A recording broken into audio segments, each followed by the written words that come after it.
ప్రపంచంలో అతివేగంగా విస్తరిస్తున్న వ్యాధుల్లో క్యాన్సర్ మొదటి వరుసలో ఉంది. అందుకే క్యాన్సర్ పేరు చెప్తే అంత భయపడతాం. కానీ క్యాన్సర్తో భయపడడం కాదు, అవేర్ కావాలంటున్నారు ఆంకాలజిస్టులు. మనతో Yashoda hospitals clinical director and senior robotic surgical oncologist doctor Chinnababu ఉన్నారు. చిన్నబాబు గారు నమస్తే. నమస్తే అండి. నమస్తే గణేష్ గారు. చిన్నబాబు గారు, మనం ప్రపంచంలో విస్తరిస్తున్న క్యాన్సర్కి వెళ్ళే ముందుగా ఒక వ్యవసాయ పనిలోనే గడ్డి కోసుకునే ఒక చిన్న కుర్రాడు ఆంకాలజిస్ట్ ఎలాగవుతాడు? ఆ తర్వాత రోబోటిక్ ఆంకాలజీలోన అంత అత్యాధునిక టెక్నాలజీ వైపు ఎలా వెళ్ళగలుగుతాడు అసలు? థ్యాంక్ యూ అండి. Thank you. చాలా నాకు ఎంతో మనసులో గుచ్చుకున్నటువంటి చాలా ఇష్టమైనటువంటి ప్రశ్న మీరు అడిగారు. నా జర్నీని నేను sickle to scalpel to a scarless surgeon అంటూ ఉంటాను. సిక్కల్ అంటే కొడవలి. సో ఒక చిన్న విలేజ్లో మరి కుగ్రామము, అసలు ఇంతవరకు కూడా సరైనటువంటి రోడ్డు కూడా లేదు. అంటే ట్రైను ఫ్లైట్లు పక్కన పెడితే మామూలు రోడ్డు కూడా, టార్ రోడ్డు కూడా ఈ మధ్యనే వచ్చింది. అంత చిన్న గ్రామం అనమాట. 400 మంది కన్నా ఎక్కువ మంది ఉండరు పాపులేషన్ మా ఊర్లో. 3-4 కిలోమీటర్ల స్కూల్కి నడిచి వెళ్ళాలి. సో అలాంటి పరిస్థితులు. కానీ అంటే ఎలాగో ఈ కుగ్రామంలో నుంచి వచ్చిన ఒక వ్యక్తి మరి ఈరోజు India's one of the leading robotic onco surgeon అయ్యాడు అనుకుంటే, ఫస్ట్ ఆఫ్ ఆల్ దాని క్రెడిట్ ఆ దేవుడికి ఇస్తాను. అంటే గాడ్ హ్యాజ్ అ పర్పస్. మన అందరి జీవితాల్లో కూడా ఒక ఉద్దేశం దేవుడిది ఉంటుంది. సెకండ్గా ఏంటంటే, మన ప్రభుత్వం మన మీద ఇన్వెస్ట్మెంట్ ఎంతో చేస్తుందనేది నేను గుర్తెరుగుతున్నా. ఆ రోజుల్లో ప్రధానమంత్రి గారు ఇక నవోదయ స్కూల్స్ అని పెట్టడం జరిగింది. సో గ్రామీణ ప్రాంతాల్లో ఉన్న విద్యార్థులకు కొంచెం మెరుగైన విద్య ఇవ్వాలి అనే ఉద్దేశంతో నవోదయ స్కూల్స్ అప్పుడే స్టార్ట్ చేశారు 86లో. ఓకే. మరి నిజంగా నాకు టర్నింగ్ పాయింట్ మీరు అడుగుతుంటే గుర్తొస్తుంది. ఏంటి గేదెలు కాసుకుంటూ పచ్చగడ్డి కోసుకుంటూ విలేజ్లో ఉన్న వాళ్ళకి మరి చదువు అంటే పెద్దగా ఏం లేదు, చెప్పు లేకుండా స్కూల్కి వెళ్ళే రోజుల్లో మొట్టమొదటిసారి స్కూల్లో మాస్టర్ వచ్చి ఒక ఎంట్రన్స్ ఎగ్జామ్ ఉంది, 5 పిల్లలు రాస్తారని చెప్పి పేర్లు చదివారు. సో 5 పేర్లు చదివితే నాకు కూడా నేను కూడా రాస్తే బాగుంటుందేమో ఆశ ఉంది. నిలబడి చెప్పే ధైర్యం లేదు. ఎందుకంటే మనకి ఏం కెపాసిటీ ఉందని మనం రాస్తాం. అప్పుడు వరకు ఎంట్రన్స్ ఎగ్జామ్ అంటే తెలియదు లైఫ్లో. సిటీకి వెళ్ళలేదు, తాలూకా ప్లేస్ కూడా వెళ్ళలేదు. సరే, నెక్స్ట్ డే ఏమైందంటే ఈ 5గురిలో డేట్ ఆఫ్ బర్త్లో కొంచెం తేడా ఉందని చెప్పి 3 డిస్క్వాలిఫై అయ్యారు. ఓకే. ఇద్దరు ఉన్నారు. సో వీళ్ళిద్దరు పేర్లు చదివేసి వీళ్ళిద్దరు రాస్తున్నారని చెప్పి ఆ టీచర్ వెళ్ళబోతా ఉన్నారు. అంతట్లో జయప్ప అని ఒక మాస్టర్ లోపలికి వచ్చారు. వచ్చి నా దగ్గర నిలబడి అడుగుతున్నారు ఎవరెవరు రాస్తున్నారని. ఇద్దరు అనగానే ఆయన నా వైపు చూసి ఈ అబ్బాయి కూడా రాస్తాడు అని చెప్పారు. అంటే ఇది దైవికం అని ఎందుకంటే ఆయన ఎవరు పంపించారు, ఇదంతా కూడా కొన్నిసార్లు మన లైఫ్లో కొంతమంది టీచర్స్ కావచ్చు, కొంతమంది మన లైఫ్లో వాళ్ళకి రోల్ ఉంటుంది. దాని ద్వారా మనకు కొన్ని టర్నింగ్స్ వస్తాయన్నమాట. సో అట్లా నవోదయ స్కూల్స్కి వెళ్ళడం అనేటువంటిది ఇంపార్టెంట్ నా లైఫ్లో టర్నింగ్ పాయింట్. సో దాని ద్వారా తర్వాత మంచి ఎడ్యుకేషన్ రావడము, తర్వాత మెడిసిన్ సీట్ రావడము, మనం స్టెప్ బై స్టెప్ అట్లా మరి ఈరోజు ఒక రోబోటిక్ ఆంకో సర్జన్గా నేను ఇక్కడ పనిచేయడం అనేది నాకు అంటే I feel I'm very lucky, అదృష్టవంతుని అనుకుంటాను. మోర్ దెన్ ఎనీథింగ్ ఎల్స్ ఇది ఒక జవాబుదారి. అంటే ఒక క్యాన్సర్ జబ్బుతో నా దగ్గరికి వచ్చేవాళ్ళు నన్ను ఎలా చూస్తారంటే, వాళ్ళకి లైఫ్ డెత్ సెంటెన్స్ నేను ఇస్తానని చూస్తాను. ఎంతకాలం బతుకుతారు అంటే as if I give them death sentence. So ఆ ఫియర్తో వాళ్ళ ఫ్యామిలీ వాళ్ళందరూ ఉన్నప్పుడు, ఆ ట్రస్ట్తో మన దగ్గరికి వచ్చినప్పుడు మనం వాళ్ళకి ఎంతగా తిరిగి ఇవ్వాలి ద బెస్ట్ పాసిబుల్ అనేది నాకు అంటే ఐ ఫీల్ సో ప్రివిలేజ్డ్ అనమాట. అంటే ఇంత బాధలో ఉన్న వాళ్ళకి ఒక హోప్ ఇవ్వడం, దుఃఖంలో మనతో పాటు వచ్చినప్పుడు వాళ్ళకి లేదు దీన్ని అధిగమించి బయటికి రావచ్చు అనేటువంటి ఒక హోప్ ఇవ్వడం అనేది అది చాలా గొప్ప భాగ్యంగా నేను భావిస్తాను. చిన్నబాబు గారు, ఫ్యామిలీ ఏంటండి? ఫ్యామిలీ అంటే ఎక్కడ స్టార్ట్ అయింది? ఇంట్లో ఎవరైనా ఎలా ఉండేది ఏంటి?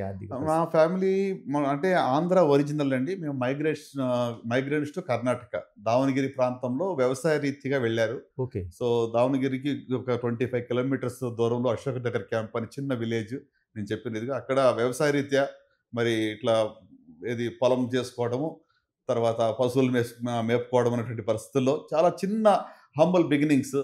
సో మరి మా అమ్మ నాన్న వాళ్ళు కూడా పెద్దగా చదువుకోలేదు. మేము 3 పిల్లలము. సో మా అమ్మకి నేను డాక్టర్ అవుతాను కూడా తెలియదు, కానీ ఆమెకు ఒకటే కోరిక ఏంటంటే మా పిల్లలు ప్రయోజకులు అవ్వాలి, సమాజానికి మేలు చేసే వాళ్ళు అవ్వాలి అని ఒకటి తనలో ఉన్నటువంటి కోరిక అనమాట.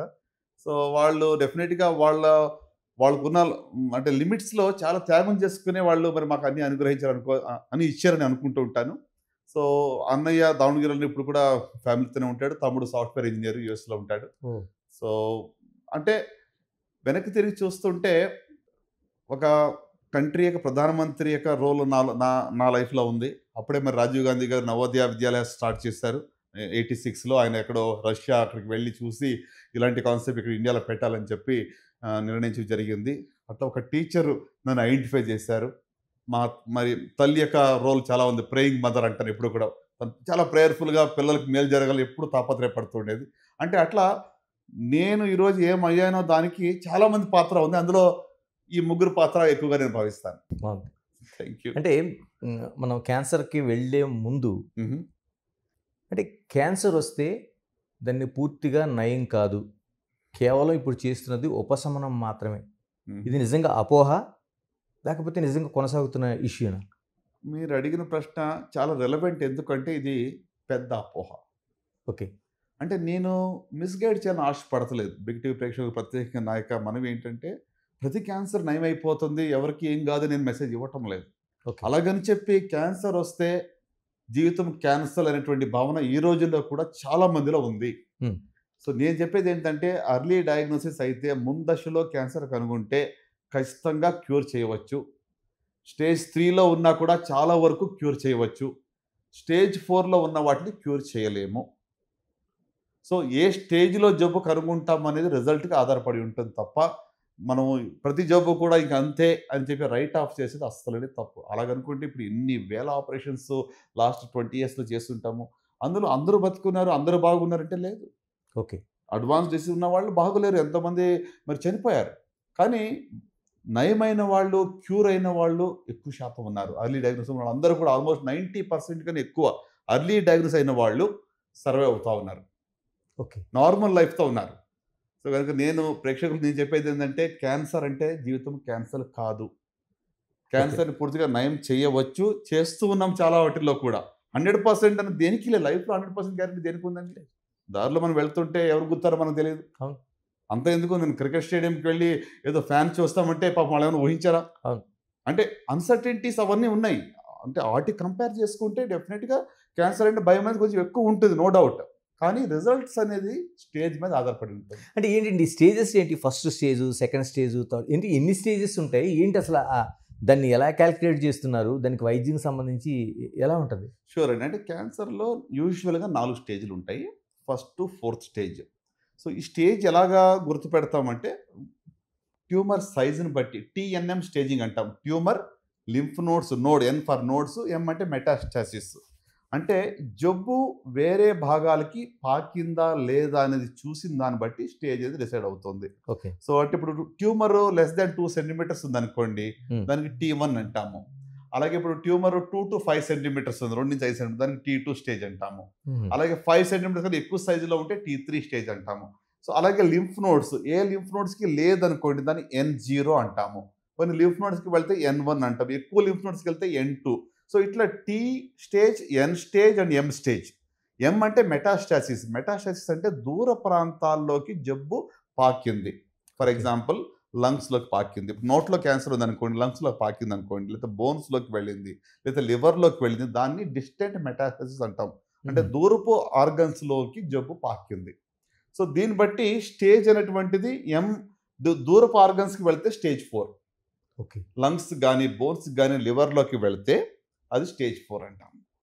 సో మిగతా స్టేజెస్ ఇప్పుడు లింఫ్ నోడ్స్లోకి వెళ్ళలేదు, చిన్న ట్యూమర్ ఉందని కూడా స్టేజ్ 1. చిన్న ట్యూమర్ ఉండి లింఫ్ నోడ్స్ దాకా వెళ్ళిందని కూడా స్టేజ్ 2 కావచ్చు, లేక 3 కావచ్చు. సో అంటే based on the clinical parameters దాన్ని బట్టి మనము స్టేజింగ్ అనేది చేస్తాం. అలాగే రేడియాలజీ కూడా కొన్ని టెస్టులు చేస్తాం, కొంతమందికి పెట్ స్కాన్లు చేస్తాము. దాన్ని బట్టి కూడా స్టేజ్ అనేది నిర్ధారణ అవుతూ ఉంటుంది. సో స్టేజ్ అనేది ఎందుకు ఇంపార్టెంట్ అంటే survival rates are directly related to the stage. Stage మీదనే సర్వైవల్ రేట్స్ ఆధారపడి ఉంటాయి. ఎక్కడి వరకు మనం చేయగలుగుతున్నాం అండి? ఏ స్టేజ్ వరకు మనకి సర్వైవల్ రేట్స్ బాగున్నాయి? స్టేజ్ 3 వరకు కూడా మనం అంటే ఇప్పుడు స్టేజ్ పెరిగే కొద్ది సర్వైవల్ రేట్స్ పడిపోతూ ఉంటాయి. ఓకే. ఫస్ట్ స్టేజ్లో majority of the times 95% and above cure అవుతుంది. స్టేజ్ 3కి, స్టేజ్ 1కి, స్టేజ్ 1, స్టేజ్ 2కి అరౌండ్ 80% వరకు మనం మాట్లాడతాం. స్టేజ్ 3లో 70% అండ్ అబౌవ్. కొన్ని క్యాన్సర్స్లో స్టేజ్ 4లో కూడా క్యూర్ అయ్యి ఉన్నాయి. ఫర్ ఎగ్జాంపుల్ టెస్టిక్యులర్ క్యాన్సర్ ఉంది, ఇట్లా కొన్ని క్యాన్సర్స్లో. బట్ ఇన్ జనరల్ సర్వసాధారణంగా మనం మాట్లాడాలంటే స్టేజ్ 4 అనేది లైఫ్ ప్రొలాంగింగ్ ఎక్సర్సైజ్ కానీ క్యూర్ అయ్యేది కాదు. ఇది జనరల్ డిక్టమ్. బట్ ఇటీవల స్టేజ్ 4లో కూడా మంచి మంచి మందులు రావడం వల్ల, టార్గెట్ థెరపీస్, ఇమ్యూనోథెరపీస్ ఇవన్నీ రావడం వల్ల లైఫ్ స్పాన్ ఇదివరకు 6 నెలలు 9 నెలలు అనేది కొన్ని సంవత్సరాల వరకు కూడా వాళ్ళు నార్మల్గా బతకగలుగుతున్నారు. అంటే చాలా, అంటే గత 10 సంవత్సరాల్లో చాలా మార్పులు వచ్చాయి. అంటే స్టేజ్లో కూడా 4 స్టేజ్లో కూడా కొన్ని స్పెసిఫిక్ క్యాన్సర్స్కి లాంగ్ టర్మ్ అవుట్కమ్స్ ఇచ్చే అవకాశం మనకు ఉంది ఇప్పుడు. For more videos like this, subscribe Big TV channel.